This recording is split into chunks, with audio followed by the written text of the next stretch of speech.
Welcome to the Invite Health podcast, where our degreed healthcare professionals are excited to offer you the most important health and wellness information you need to make informed choices about your health. You can learn more about the products discussed in each of these episodes and all that Invite Health has to offer at www.invitehealth.com/podcast. First-time customers can use promo code podcast at checkout for an additional 15% off your first purchase. Let's get started.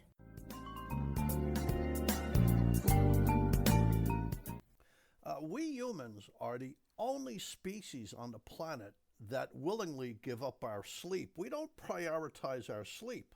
I mean, that's crazy. There was a survey last year by the National Sleep Foundation. The results, not good. 44% of adults in the United States felt sleepy at least 2 and up to 4 days a week. But this is even worse. 28% of us felt sleepy almost all week long, 5 to 7 days a week. It's a real problem. Lacking sleep intensifies pain.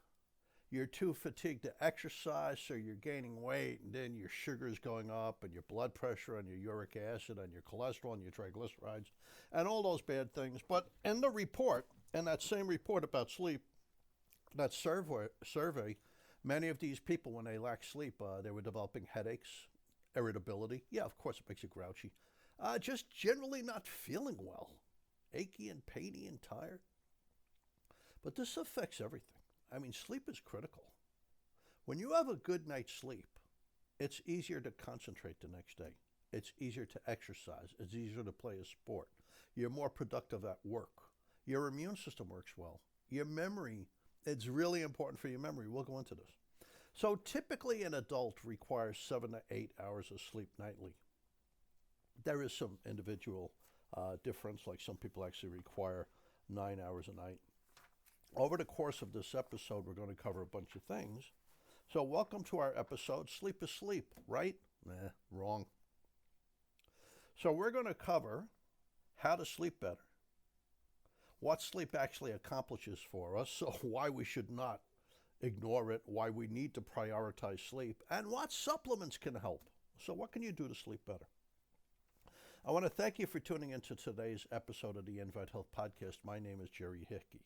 I'm a nutritional pharmacist, and I'm the Chief Scientific Officer over here at Invite Health.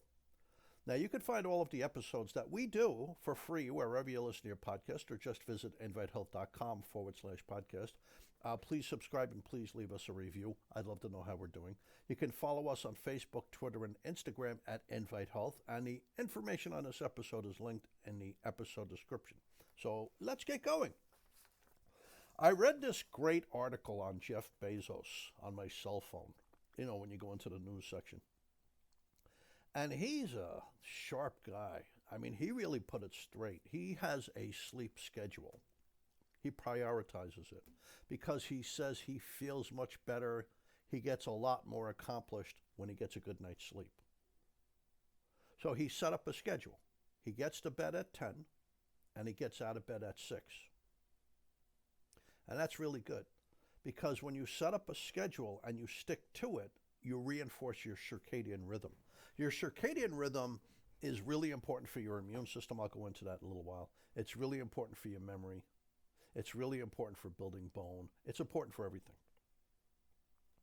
And when you don't sleep the same pattern every night, the same time frame, you mess up your circadian rhythm. It's kind of like jet lag.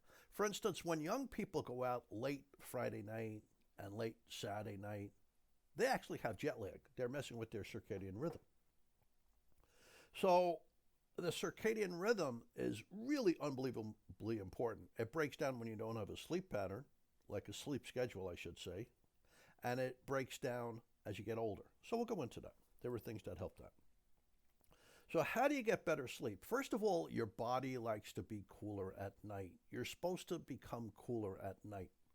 So when it's getting dark, you start to release this hormone from a little gland in the middle of your brain called your pineal gland called melatonin. And that lowers your blood pressure, which is important. When you wake up in the morning, this is why it's important. You release the stress hormone cortisol that causes a surge in your sugar and your blood pressure. So if your blood pressure didn't drop at night like it's supposed to, you can have a fairly high blood pressure reading when you first wake up, which is the most common time for people to experience a heart attack. So your blood pressure is supposed to drop at night when you release melatonin, but so is your body temperature. People tend to sleep the best when it's 65 degrees. Don't exercise right before bed. Put down your cell phone way before bed. It emits blue light. Blue light interferes with the release of melatonin. Same thing, by the way, with your high-definition computer screen, your video games, and your computer screen. They emit blue light, and the blue light messes with your release of melatonin. That's going to affect your immune system, your bones.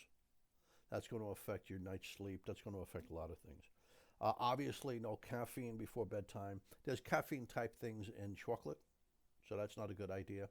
In black tea, so that's not a good idea. In colas and sodas. But there's also stimulants and a lot of cough and cold medicine. So if you're buying some cough and cold medicine, check with the pharmacist. You want to make sure, A, these stimulants and the cough and cold medicine can raise your blood pressure, which is scary, but they can also mess with your sleep. Now, one other thing, by the way, you want a good pillow, should be fairly firm. And depending on the way you sleep, it should either be a certain thickness, wider or thinner. There are actually pillows that if you sleep on your side, they help you, or if you sleep on your back, they help you. They kind of tilt your head. They support your head the right way and tilt your head at the right angle for neck health and back health, etc. Also for your back, you want a medium firm mattress. That seems to be the best mattress for your back. So those are some tips on getting a good night's sleep. One other thing, the snooze alarm in the morning. I mentioned that you have a rhythm, which is sleep and awake, which I'm going to go into now. Because I told you I'm going to look at things, what sleep accomplishes for you, which has everything to do with your internal clock, your internal rhythm, which is called your circadian rhythm, really important. When you wake up in the morning and you hit the snooze button, you kind of confuse your body. Am I supposed to wake? Am I supposed to sleep? It's better if you get to bed early enough and you stick with that time slot, which is not easy to do, I admit that. You want to watch some videos on YouTube or something and you're messing with your sleep time. or you tape something on your DVR and you want to watch the whole thing. But if you can stick with a real good sleep schedule, it'll make a big difference. So many experts recommend 7 to 8 hours of sleep a night for adults, especially the elderly. It's really important. Some people need 9 hours. Too little sleep and too much sleep are both bad signs. The thing is, you want to look at the sleep quality, not just the quantity. Quality is important too. Like, how quickly do you fall asleep? Are you twisting and turning for half an hour, or can you go straight to sleep? I go straight to sleep. How deep is your sleep? Important. How many interruptions are there? How many times are you waking up for things? How quickly can you fall back asleep if you do wake up? Do you feel refreshed in the morning? These are all important. So let me tell you things that sleep does for you. And the best way to do this is to discuss your sleep cycle. Very high quality sleep goes through many rounds of a cycle called a sleep cycle. There's 4 different stages to it. Each stage plays a different role in sleep and in rejuvenating your mind and your body and your immune system and repairing your bones, etc. So a typical person, if they're sleeping 7 to 8 hours a night, they go through 4 to 6 sleep cycles. Now, the four stages to the cycle, there's 4 stages. There's non-REM sleep, really important. That has a lot to do with your memory, your brain activity. That has a lot to do with building bone. That has a lot to do with your immune system. And then there's REM sleep, which is rapid eye movement. So stage 1, you're just falling asleep. I mean, it's 5 minutes, okay? Now, stage 2, that's really important. A person typically spends 3.5, 4 hours in stage 2 sleep. Your body temperature drops. That's really important. Your blood pressure is dropping. your muscles are relaxing, you're breathing slower, your brain activity is slowing down, your heart rate is slowing down. And they measure these different stages of sleep according to the brain waves that are emitted. Now, stage 3, unbelievably important. It's really deep sleep. This is the time when it's really hard to wake up somebody. Like if my wife was in stage 3 sleep, come on, baby, wake up, wake up, wake up. And then she smacks me. No, she doesn't. She loves me. So it's delta wave. That's really, really important, delta wave. And melatonin, critical for delta wave sleep. And delta wave sleep, it's very restorative. It's critical for being refreshed and energetic the next day. But also, it's really important for your immune system. Your immune system is supposed to relax and rejuvenate when you go into delta wave sleep. And then in the morning, it comes back to life. And there's a reason for that. Normally, when you're sleeping, you're not in contact with other animals, you're not in contact with other people. So you don't really need to defend yourself as strongly against viruses and bacteria. So in the daytime, you're on the subway train, you're on the bus, you're in your office, you're in the market. Now you're with other people. The immune system has to be working strongly and efficiently and effectively. So if you're not sleeping at night, you're not getting that deep sleep, the immune system gets confused and it's working at night more and it's not working in the next day when you need it, and it's easier to get sick. It also is very important, stage 3, called delta wave sleep, really deep sleep, for your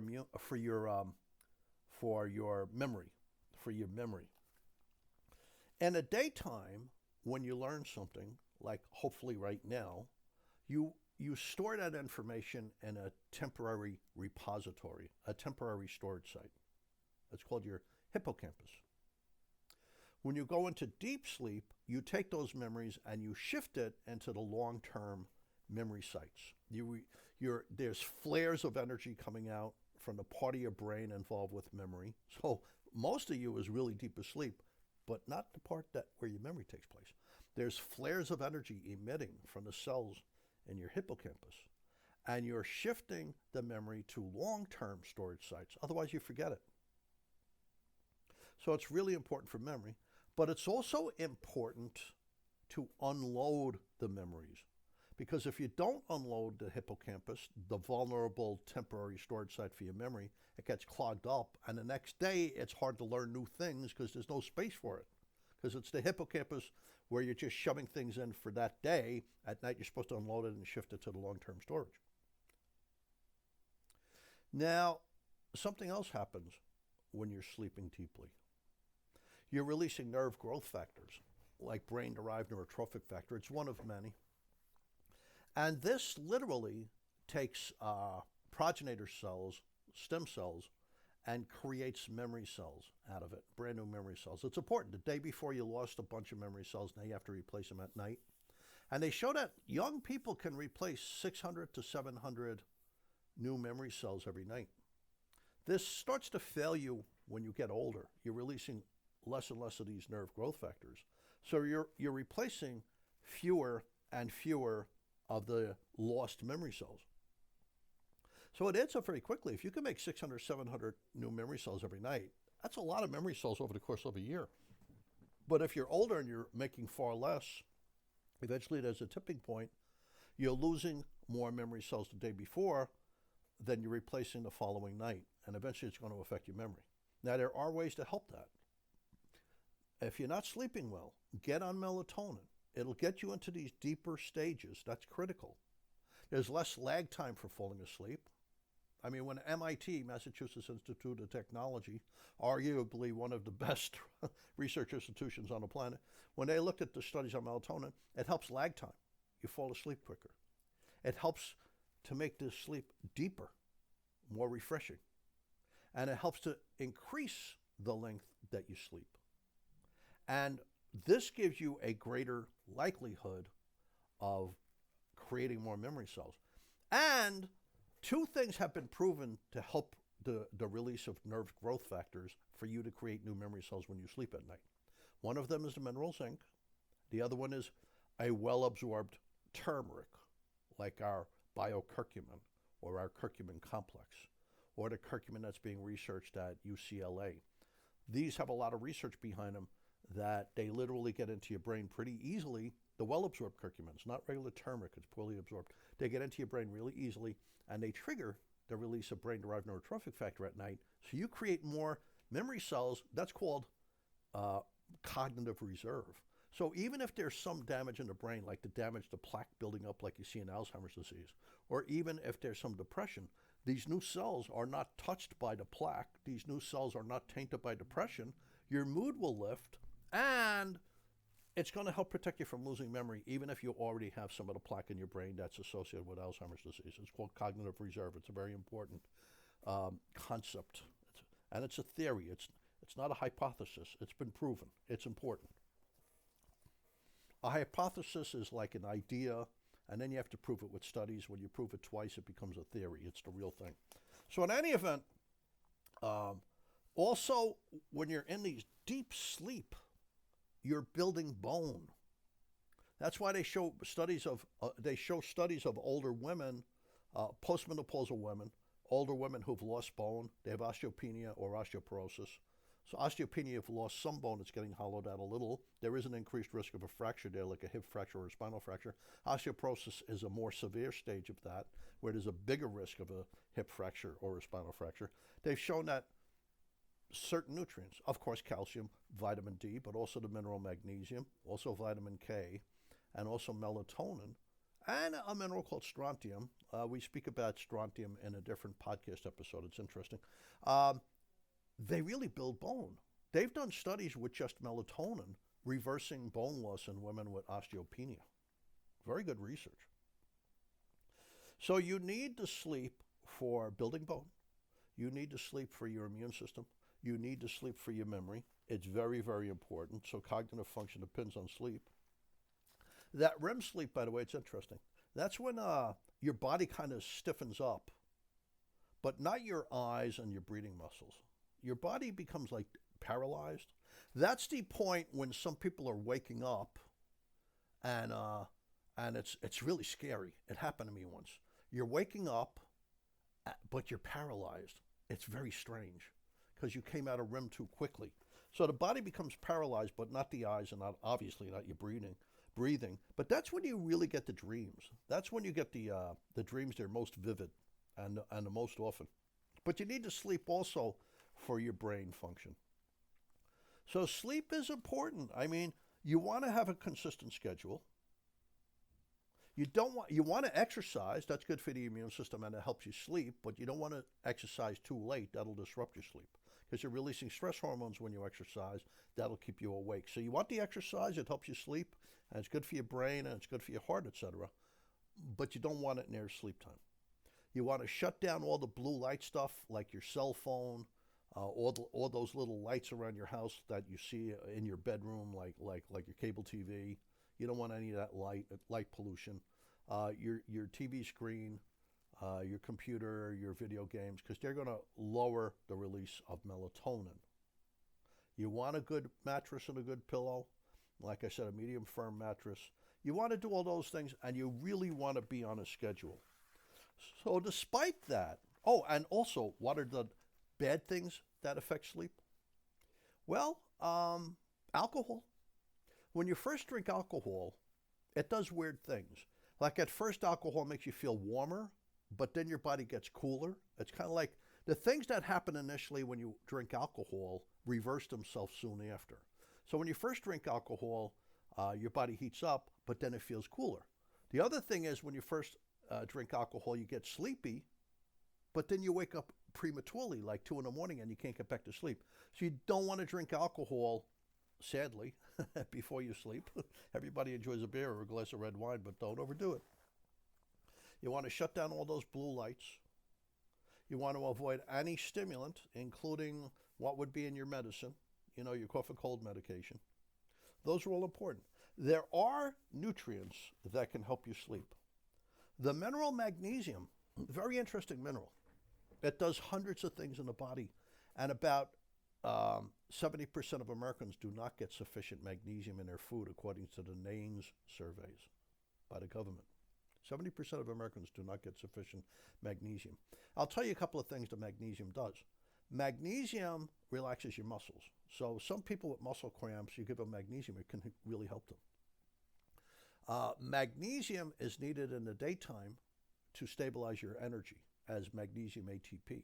That's like most of your energy exists like that. Otherwise, your energy would just flare and you'd be done. You couldn't hold on to your energy. So magnesium helps you control your energy in the daytime. Magnesium activates vitamin D. Vitamin D is not active until it interacts with magnesium in your kidneys. Magnesium and zinc interact with your pancreas to control your blood sugar. Magnesium interacts with your heart, so you have a proper rhythm. And magnesium, because it's a muscle, right? And I said before, magnesium relaxes your muscles. Magnesium interacts with your blood vessels to help control not just your pulse rate, how fast your heart beats, but also your blood pressure. Magnesium interacts with the brain so you can release melatonin at night. So magnesium, because it can help with muscle cramps, and magnesium, because you need it to release melatonin, is important for sleep. And some people take some magnesium. The best absorbed magnesium is magnesium glycinate, and it doesn't act like a laxative. Some types of magnesium act like a laxative, like magnesium oxide or magnesium citrate.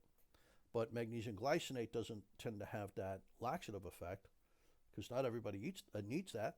And it's really well absorbed compared to all other forms of magnesium. And you could get a lot of magnesium in a magnesium glycinate tablet, like 200 milligrams of magnesium.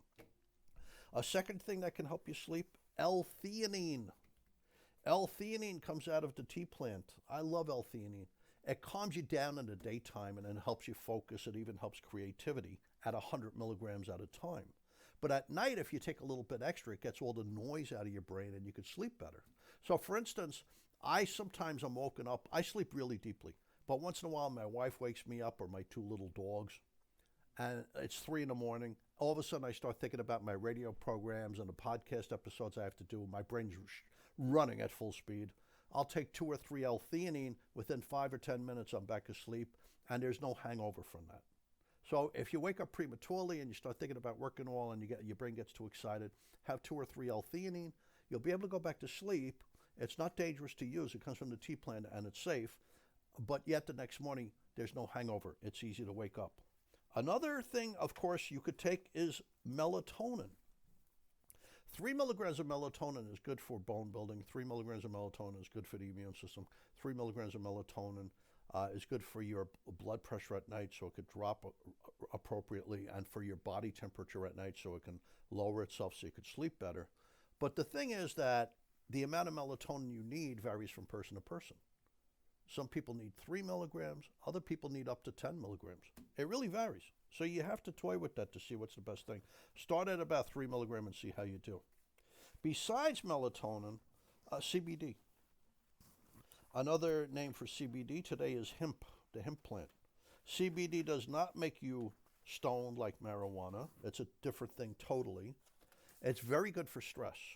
So if stress is a problem, you could take some CBD for the stress, and you get rid of the stress and you could sleep better. So those are the 4 supplements I focus on when somebody has trouble sleeping. And depending on what's going on, if they're stressed out plus they have insomnia, then I'm giving them the CBD, we call it hemp, and I'm giving them melatonin, because the hemp takes care of the stress, the melatonin takes care of the sleep. So that's the way to go. In any event, thank you for tuning in to the Invite Health Podcast. You can find all of our episodes for free wherever you listen to podcasts, or visit invitehealth.com/podcast. Please subscribe and please leave us a review. You can also follow us on Facebook, Twitter, and Instagram at Invite Health. Hope to see you next time on another episode of the Invite Health Podcast. Thank you so much for listening. Jerry Hickey signing off.